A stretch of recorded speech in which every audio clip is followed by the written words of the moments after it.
Welcome to দিশার exam guide. প্রিয় একাদশ শ্রেণীর পরীক্ষার্থী বন্ধুরা, তোমাদের জন্য এই ভিডিওটিতে আমি আলোচনা করতে চলেছি একাদশ শ্রেণীর বাংলা বিষয়ের একটি নমুনা প্রশ্নপত্র 2025। তাহলে একাদশ শ্রেণীর বেঙ্গলি সেমেস্টার 2 এর প্রশ্নপত্র তোমরা দেখে নাও বন্ধুরা। অবশ্যই দেখে নিতেই হবে। সেমেস্টার 2 এর প্রশ্নপত্র, মার্ক 40, সময় 2 ঘন্টা। প্রথমে দেখে নেওয়া যাক এক দাগে কি বলেছে। নিচের প্রশ্নগুলির 150 শব্দের যে কোনো একটি প্রশ্নের উত্তর দাও। এর জন্য রয়েছে 5 মার্ক। এখানে একটি প্রশ্ন উত্তর করতে হবে, রয়েছে দুটি প্রশ্ন।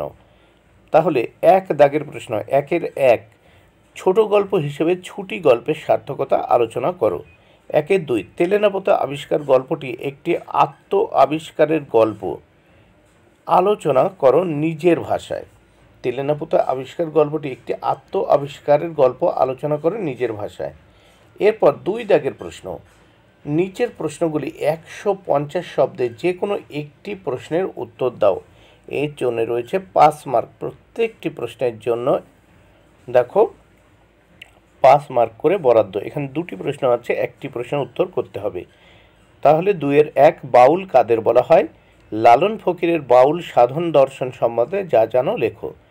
2 নম্বর প্রশ্ন, ভাব সম্মিলন কাকে বলে? এই পদের রাধার আনন্দের যে চিত্র ফুটে উঠেছে তার নিজের ভাষায় বর্ণনা করো। এবার আমরা প্রশ্নপত্রের পরের পৃষ্ঠা দেখে নেব। 3 দাগের প্রশ্ন, নিচের প্রশ্নগুলি 150 শব্দের যে কোনো একটি প্রশ্নের উত্তর দাও। এর জন্য রয়েছে কত?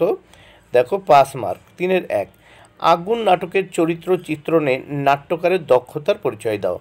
3-2 নম্বর প্রশ্ন, আগুন নাটকের চতুর্থ দৃশ্যে হরেকৃষ্ণ ও মনোরমার সংলাপের মধ্য দিয়ে যে ছবিটি ফুটে উঠেছে তা আলোচনা করো।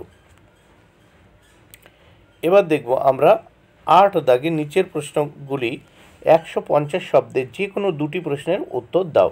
এর জন্য রয়েছে 10 মার্ক। প্রত্যেকটির জন্য রয়েছে দেখো 5 মার্ক করে বরাদ্দ। 4-1, যেমন স্ত্রী তেমনি স্বামী, একখানা বই তাদের পক্ষে যথেষ্ট। এখানে কোন দম্পতির জীবনের কথা বলা হয়েছে? এরূপ উক্তির কারণ কি? এবার 4-2, আজব শহর কলকাতা, প্রবন্ধের নামকরণের সার্থকতা আলোচনা করো।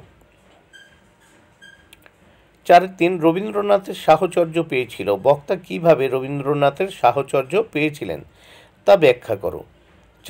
4-4, 25শে বৈশাখ প্রবন্ধে সৈয়দ মুজতবা আলী গান ছাড়া রবীন্দ্রনাথের অন্য কোন কোন গুণের উল্লেখ করেছেন?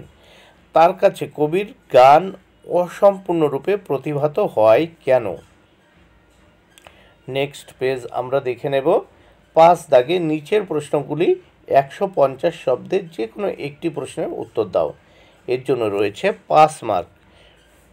তাহলে দেখে নেওয়া যাক, এখান থেকে একটি প্রশ্নের উত্তর করতে হবে। 5-1, বাংলা কাব্যে কবি জীবনানন্দ দাশের অবদান সম্পর্কে নিজের ভাষায় আলোচনা করো।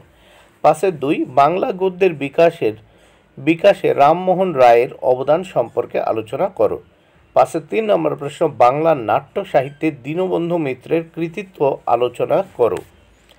এরপর আমরা দেখে নেব 6 দাগে, নিম্নলিখিত যে কোনো একটি বিষয় নির্বাচন করে নির্দেশ অনুসারে কম বেশি 400 শব্দের মধ্যে একটি প্রবন্ধ রচনা করো। এর জন্য রয়েছে 10 মার্ক।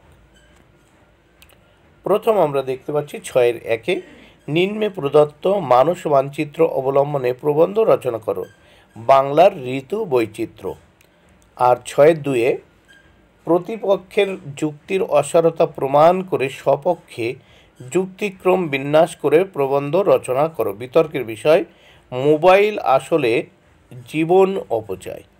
বন্ধুরা, প্রশ্নপত্রটি দেখে নিলে, ভিডিওটি ভালো লাগলে অবশ্যই লাইক, কমেন্ট ও শেয়ার করো। Thank you very much. Keep watching my channel and my video.